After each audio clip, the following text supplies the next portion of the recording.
Welcome again, parents. This is our second part of discipline. We are still disciplining our young ones, but we're doing it with love.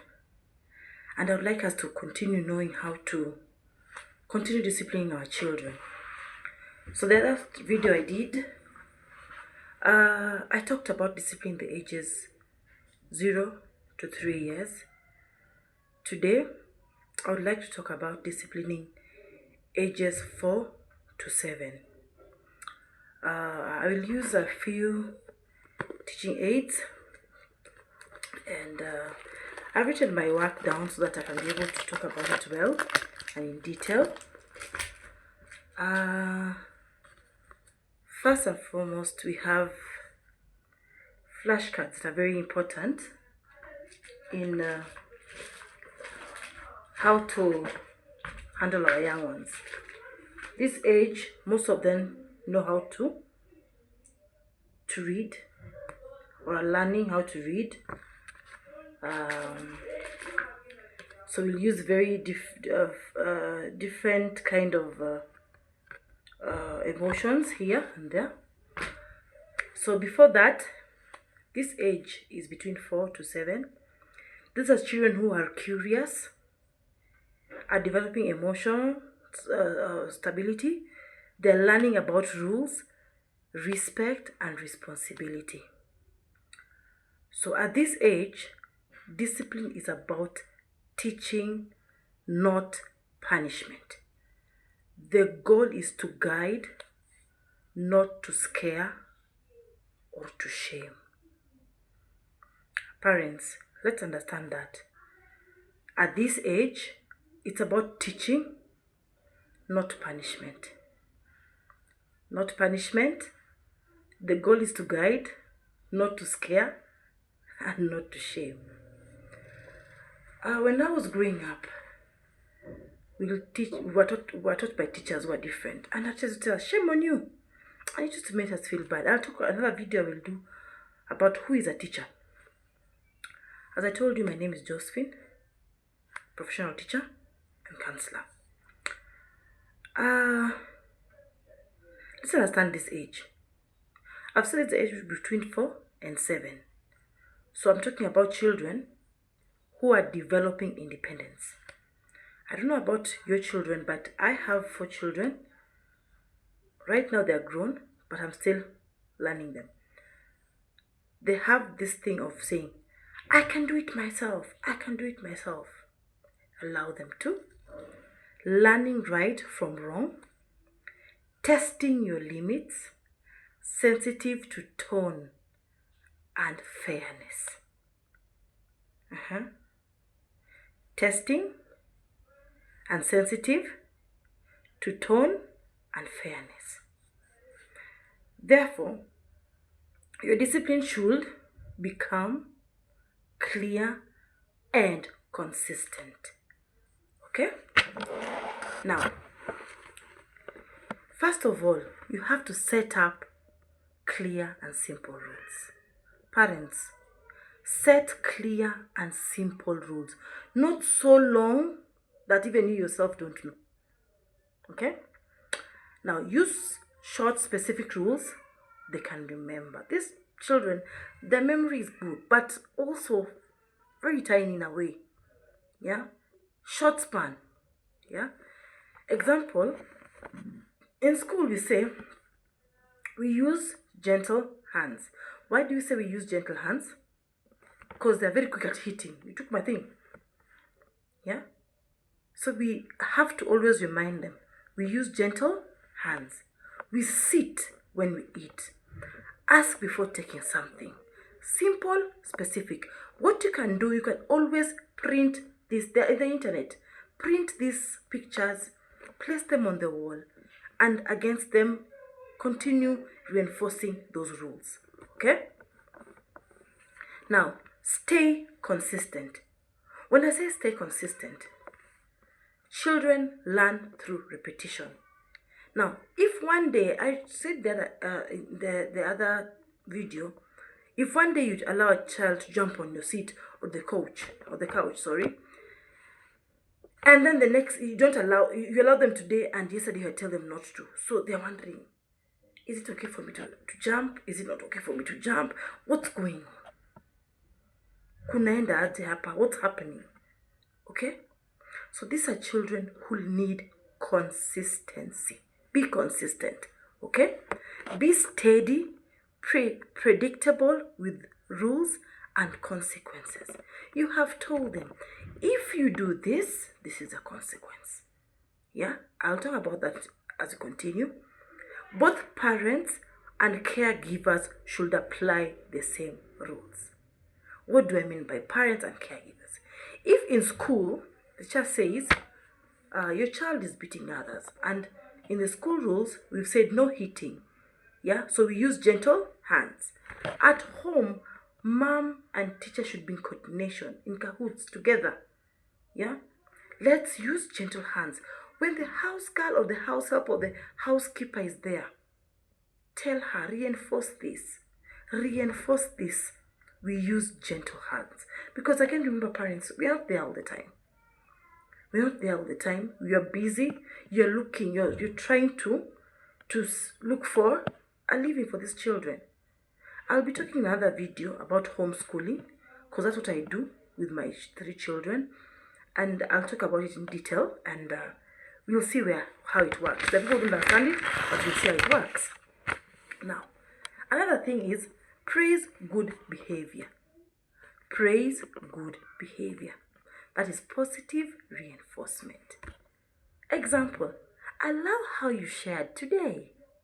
Wow, that baby will be so happy.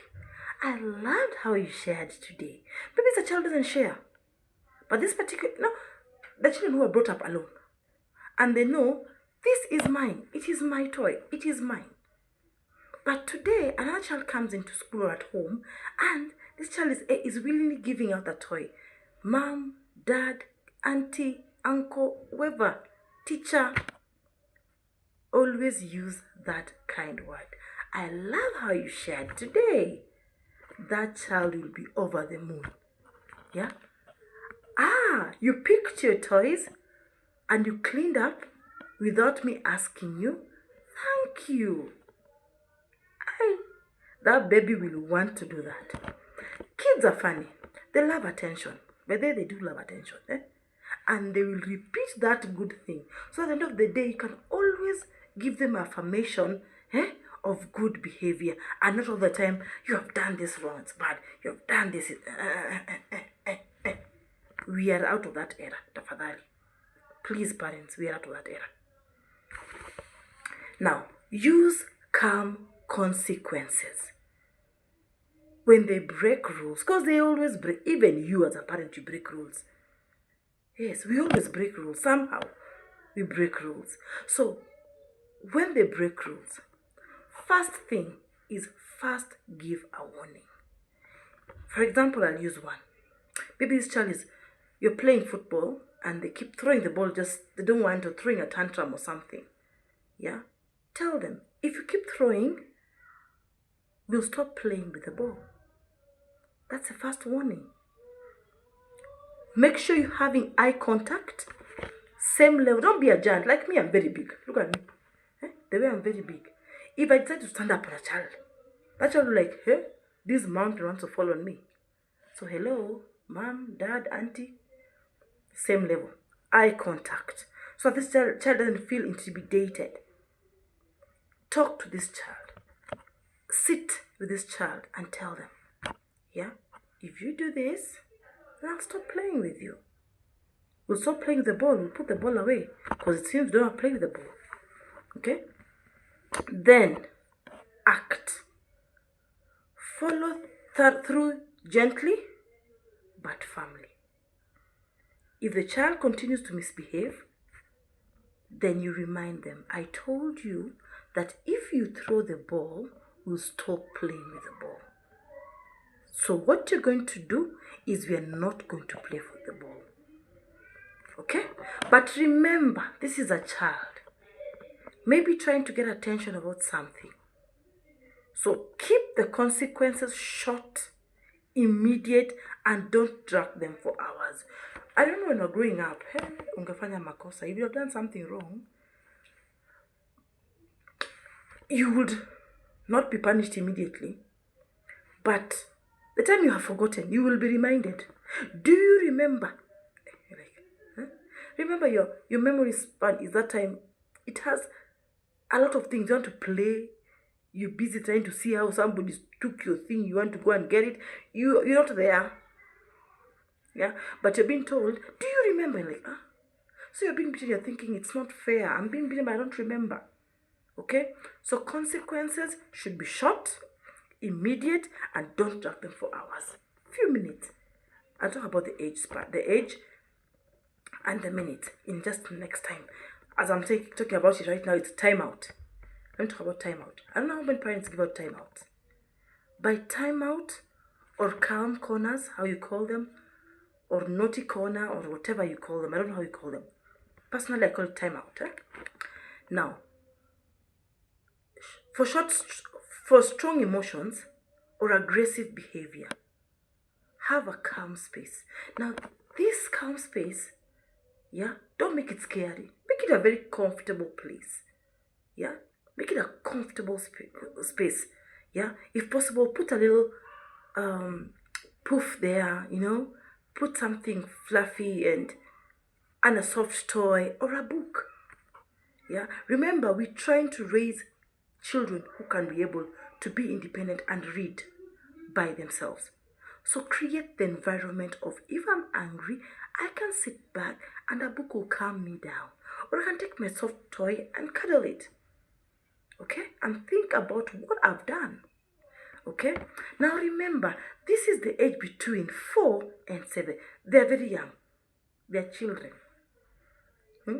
So first things first, a minute per year of age.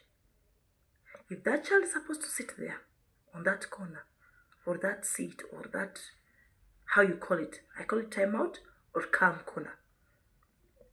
If the child is 6 years old, put a timer, 6 minutes.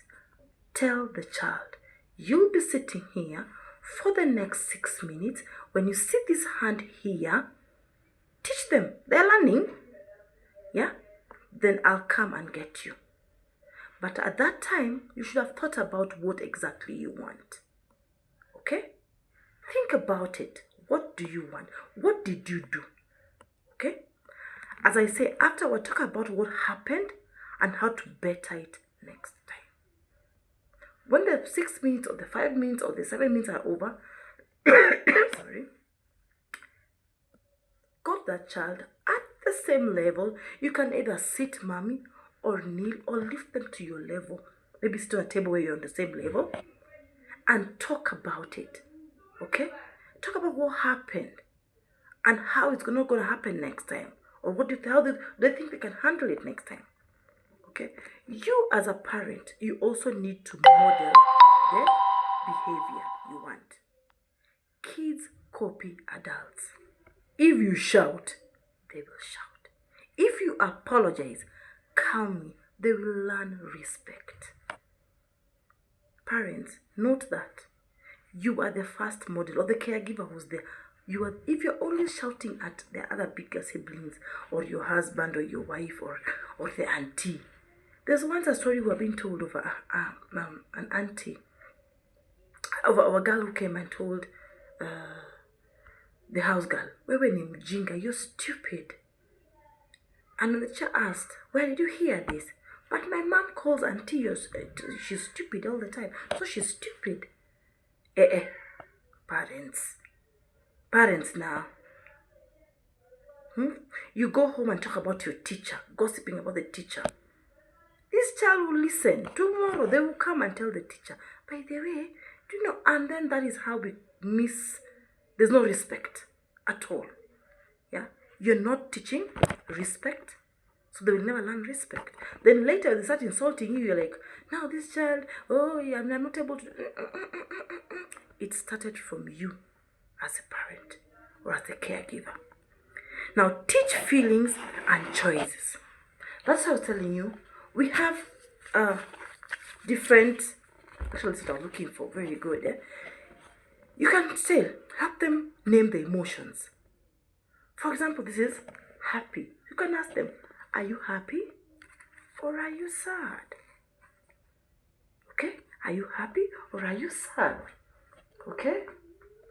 Uh, are you nervous or are you calm? Now use those words. Remember, you're building vocabulary.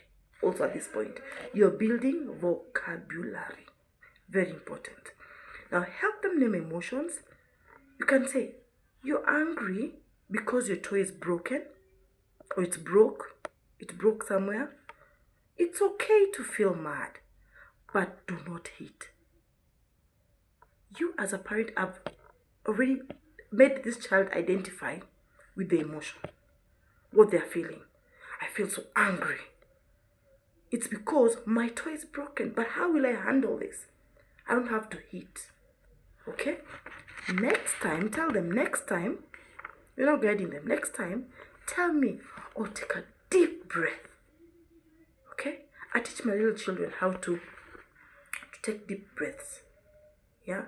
I have a girl who is right now turning 12 in a few days, and her sisters are older, and she has very beautiful earphones that were gifted to her by her sister.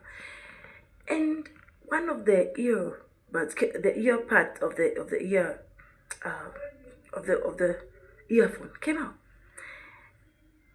and I was happy how she handled it. She came and told me, "Mom," she breathed so hard, like, and I'm like, okay, what happened? Because when I see her in that condition, whatever I'm doing, mute. What if I was listening to something, I was doing something, attention to you. Because I need to get the icon, I need to get to know the emotions. She tells me I'm very sad, and I'm like, what happened? My sister, she spoiled this, and I'm like, oh, how are you feeling? Like, I feel so disappointed. I'm like, okay, what did you do about it? I just took it away from her, and I brought it to you to help. And I was like, okay, let's handle it. First we made it, because it was something simple to make, but I then called the sister and told her, next time, when you're given something, kindly take care of it. You know? I love the way she handled her emotions. And that's how you teach these children how to handle emotions. Because remember, the age gap is big. This is 17, this one is 12. Yeah? That is another age group. I'll talk about the discipline. But they still need that. Okay?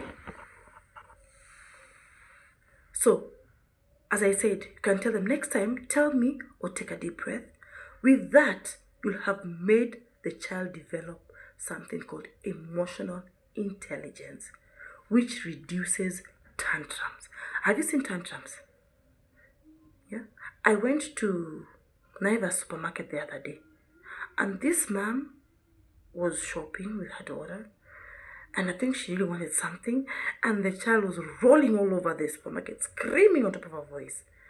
I didn't want to get involved because, again, this is Kenya for you. But I was like, the mom is like feeling frustrated. She doesn't know what to do. She feels like eating this child up. She's already building up anger, ignoring the child's feelings, and she's moving on with the cat. She's going. Child is running, and I'm like, oh my goodness, oh my goodness. I wish she could stop for just a minute and talk to this little child. That's a story for another day. Anyway, avoid harsh punishments.